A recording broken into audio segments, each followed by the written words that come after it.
Welcome back to the Prediction Show. I am your host, Joe, the founder, designer, developer, etc. of OddAlerts.com.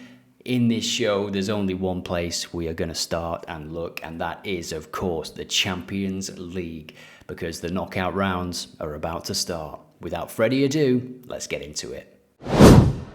So first, let's take a look at the fixtures and some of the odds that are being offered. It is a incredible set of fixtures, really. Galatasaray against Liverpool, there's some interesting head-to-head data there, surprising head-to-head data potentially.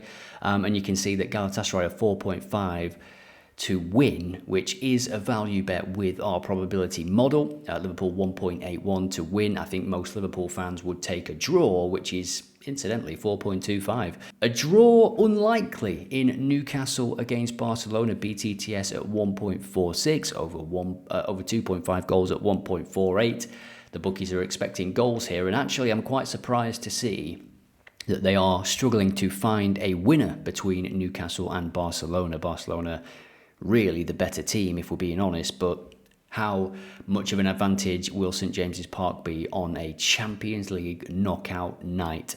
This is what they've been waiting for all those years under Mike Ashley. This is what they wanted, and they are back in the big time. It's great to see, it really is. Bayern Munich, they are clear favourites away at Atalanta, BTTS at 1.57. Probably a little bit low for me. I think Atalanta do have it in them to upset the odds slightly. They're not going to win the game, I don't think, but they can score, and Bayern Munich have been showing pretty consistently this season that they can concede the odd goal. They usually score 4 or 5, but they will concede the odd goal. And talking about conceding goals, let's look at this one. Tottenham away at Atletico Madrid, and the caretaker manager of Tottenham, Igor Tudor, has been saying some pretty worrying things. And just before we crack on, if you like the Championship, there's also a set of fixtures tonight in the Championship, but I'm going to be covering them on X. So just search for OddAlerts on X, and I'll be sharing insights and predictions for the Championship there. So we are going to start by covering Galatasaray against Liverpool, and I just want to take you to the head-to-head data first. Now, don't look into this too much because some of these games are ancient. Of course, Galatasaray beat Liverpool already this season, but before that, Liverpool have one victory against Galatasaray in the last 6 games. Now, in the Champions League, the form is pretty mixed on the face of it for Galatasaray. They started off terribly, really, a 5-1 defeat away at Frankfurt, and then they won the next 3 games, including that 1-0 victory against Liverpool. They beat Bodo Glimt as well in this run, which not many teams have done this season. They've beaten Ajax, which quite a few more teams have done over the past 12-18 months. And if you look at the teams that they've played, they've had a pretty difficult run. They got a point against Atletico Madrid. They've lost to Man City away at Man City. No shame in that. And then the game that really did it for them was that 5-2 victory in the playoffs against Juventus. Lost the following game, but it didn't matter because they scored 5. And when we look at their home form, we can see they are more than capable of scoring goals. They have scored 3 or more in the last 5 home games played, including that drumming of Juventus. Will they do the same to Liverpool? Liverpool are quite vulnerable at times. Depends how they start this game, doesn't it? But for Galatasaray, they don't lose many home games. In fact, they've lost twice since August 2024. So before this season, where they have lost a couple of games, they were unbeaten since August 2024, and that game did come in the Champions League against Young Boys. A look at Liverpool's Champions League record. They've been pretty good in the Champions League, it must be said. A clean sheet in 50% of games, I think it is. Yeah, we can see there, conceding 4 at home to PSV. That was during their crumbly period, wasn't it? And they're still not out of it, really. If we look at the goals that they are conceding still, you would say, in the majority of games. And one trend that I wanted to show you that may help you when it comes to making a decision on this game is the first half goals compared to the second half goals for Liverpool. They are very much a second half team at this moment in time. First half goals, you can see there's some red here. The games that have started slow, got to half time, 0-0. Second half, most of their games have multiple goals in the second half. 4 in the most recent game against Wolves, 3 in the game before that, 4 against West Ham, 1 against Forest, 2 against Brighton, 1 against Sunderland, 3 against City, 2 against Newcastle, 4 against Qarabag. You get the idea. There is just 2 games in recent history, in fact since September, that did not see at least one second half goal. And incidentally, the game that breaks that trend is the Galatasaray game from earlier in the Champions League. And just a bit of team news as well. Liverpool will be without Alisson. He is injured. Maybe back for the weekend when they face Tottenham, by the way, who we're going to cover next.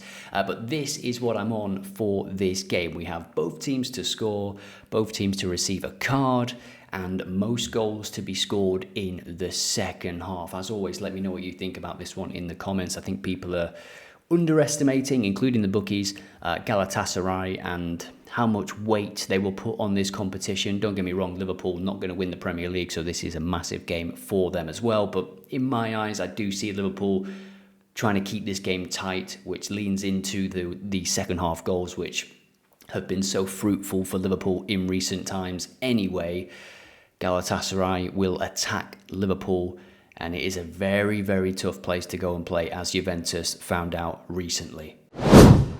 Next up, Atletico Madrid hosting Spurs, and Spurs are not in a good place, are they? And their interim head coach, Igor Tudor, has called tonight's Champions League game a beautiful game, but admitted it was not the priority as they battle from relegation.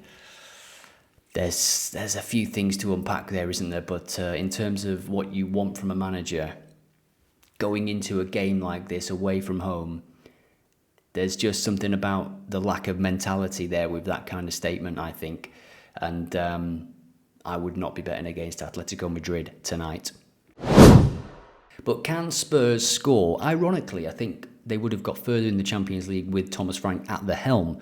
They could do something very, very funny and very weird and progress, but I think it's highly unlikely. We're going to take a look at our new football rankings, data-driven performance indexes from over 100 leagues. We are focusing on the Champions League, as you can see here, and link in the description for this and any of the tools and all of the tools that we mention and use on this YouTube channel here. You can see in the sidebar that is coming from our trends page, that data, and down below, OddAlerts AI is feeding information and insights and stuff into the ticker down there, so all of that can be found on the website. But for now, we're going to take a look at this new football rankings page, and we can see, if we just check out the firepower, we can see Arsenal in their Champions League campaign 91.2%, then Bayern Munich, then Liverpool, Newcastle, and then Atletico Madrid are 5th.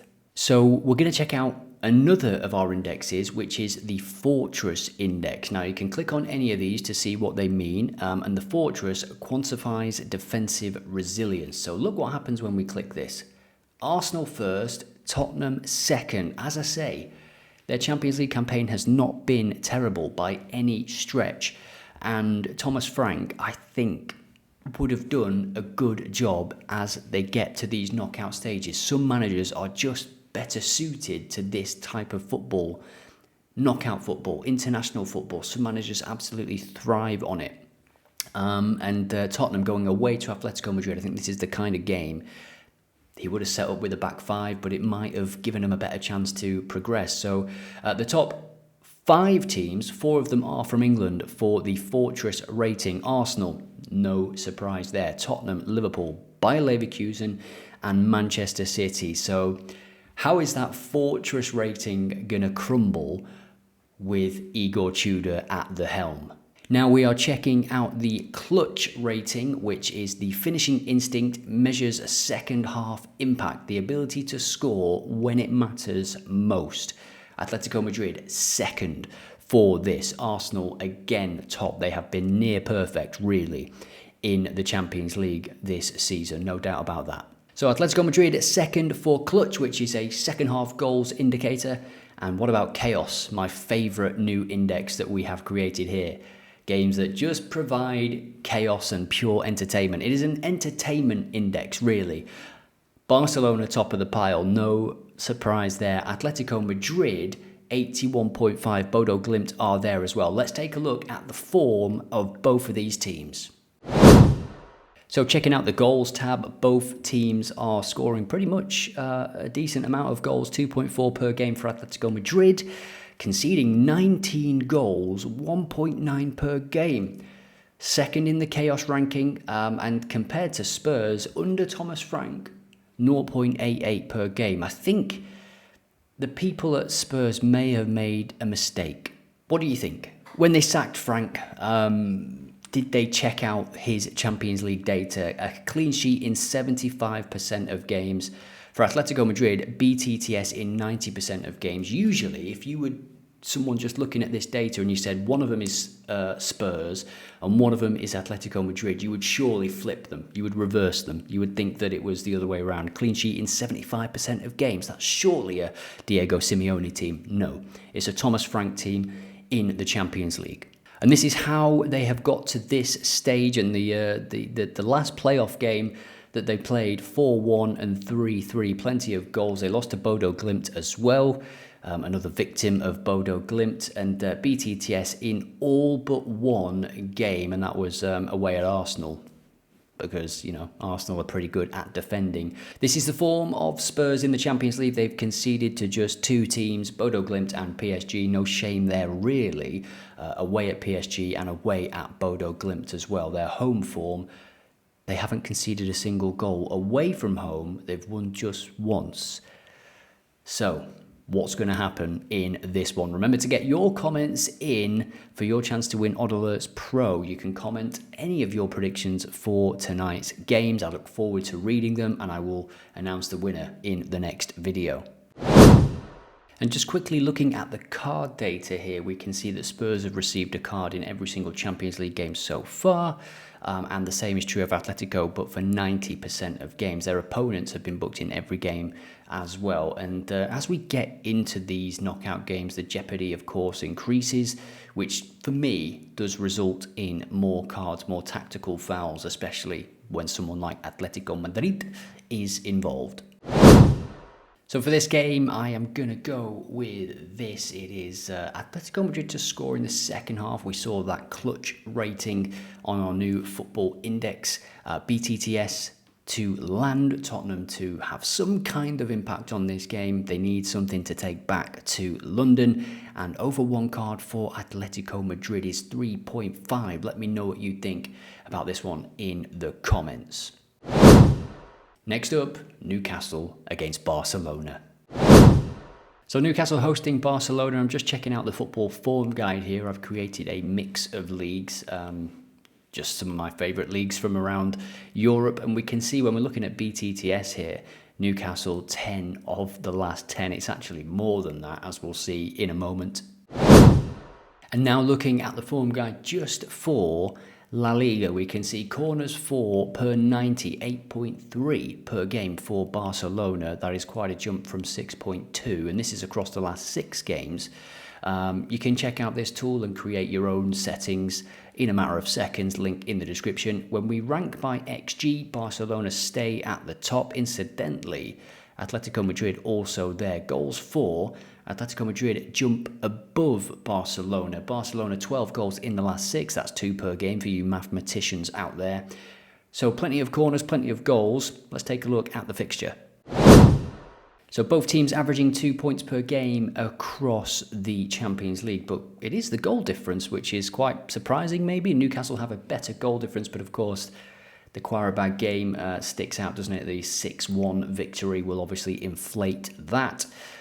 These are the results for Newcastle. It's been a pretty good campaign, one that started with a defeat at home to Newcastle, a game where Marcus Rashford scored a screamer, if you remember that. And again, I don't know if it's a good thing or a bad thing, but this new format for the Champions League is bringing out some tough fixtures for certain teams. It's the look of the draw, isn't it? They play Barcelona, Benfica, Athletic Bilbao, Marseille, Leverkusen, PSV, PSG. Pretty tough run, and to lose just 2 of those games is pretty good going from Eddie Howe and Newcastle. And Barcelona, not bad, and not the most difficult of runs either compared to some other teams.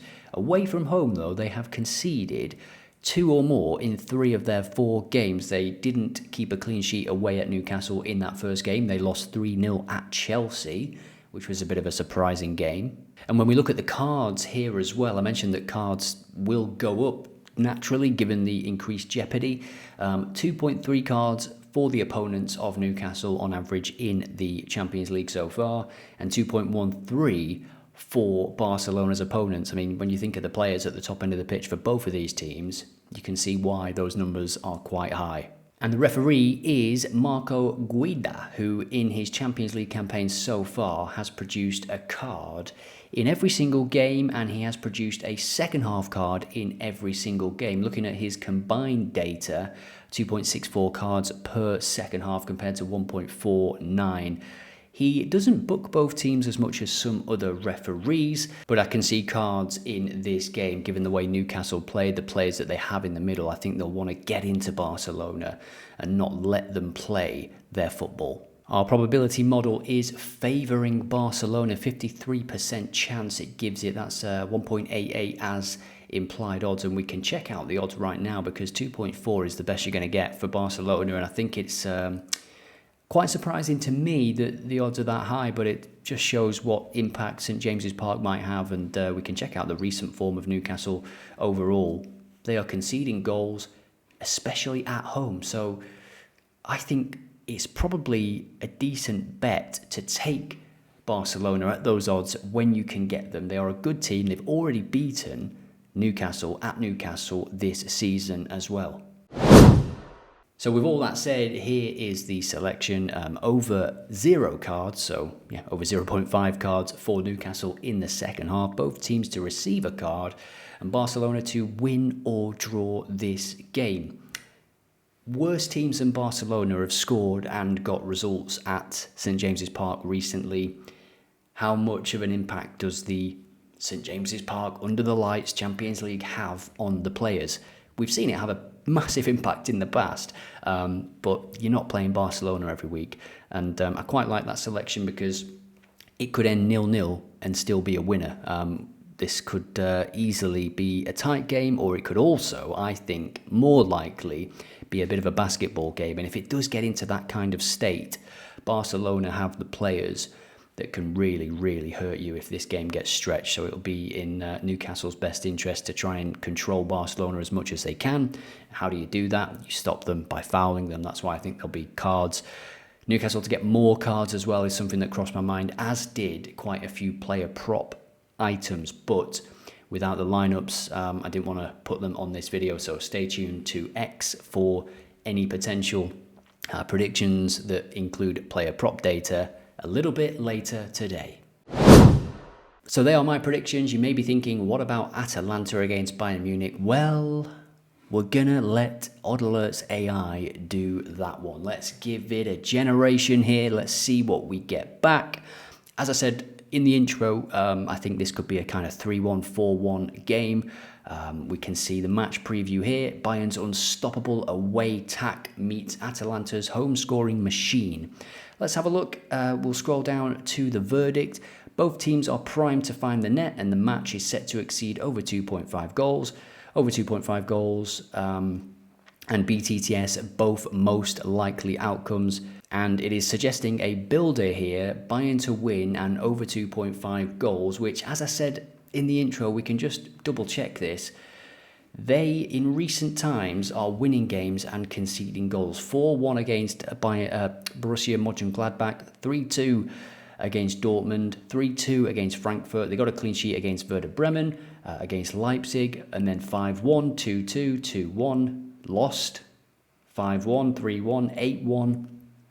They do concede the odd goal, as I say, and Atalanta at home score and do not lose in the majority of recent games. They've certainly improved. They had a difficult, slow start to the season. So, OddAlerts AI, Bayern Munich to win and over 2.5 goals, or do you go with Bayern Munich to win and BTTS? I think over 2.5 goals is a little bit reduced risk because Bayern Munich could score 3, 4, 5 without conceding. Yes, they do concede the odd goal, but sometimes they can just go on a route and maybe they will want to just win this game, get it done and dusted in the first leg. And they'll take a look at these home results, these results in general and think, well, they've conceded twice there.